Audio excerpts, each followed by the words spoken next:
Tagalog na ba yun? Ilocano ang English na nga. Yung topic natin pala dyan yung Yung hipon. Standing position. Inglesin mo para maintindihan. Tagalog din man yung ano. Last time lang. Sarap na. buti na lang duman lang yung ulan.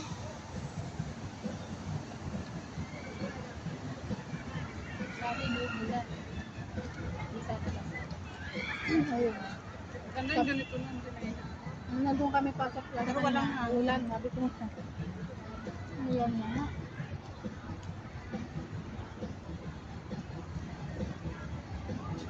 Ay, nagkahiyaan pa sa kanin.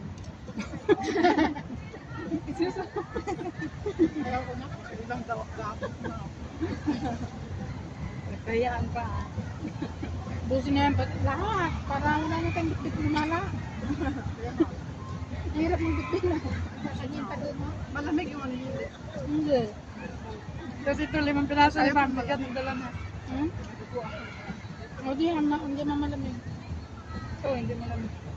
Wala tayong freezer na tayo refrigerator. Oo.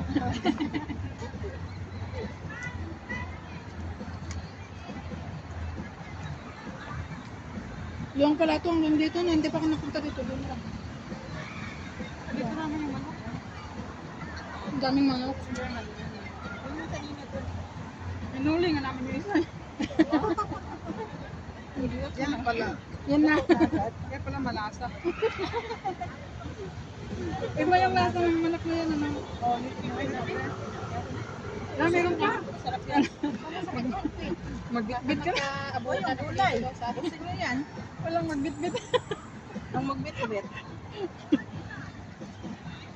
Ubusin na, walang magbitbit. Sayang. Hoy, sapakin nyo na yan. Ito ba yung plastic natin, no? Yan. Ayaw mo na, be?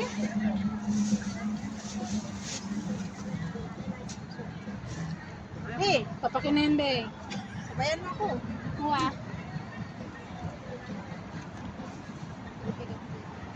Ay, wala na yung pagpag eh. Ha? Wala na yung pagpag. Sabi ko ayoko namang bitbit eh. Basta busin. Wala nang bitbit. Soup na. Oh, may kanin pa. Be, yung ano mo. Ayun. Thank you. Ayun.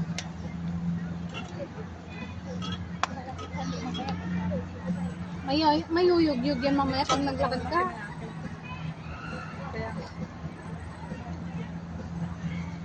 Mga naka-black ba naman? pag naka-block kasi hindi alam. Hindi alata. Kaya nga lagi ko nag-block mo.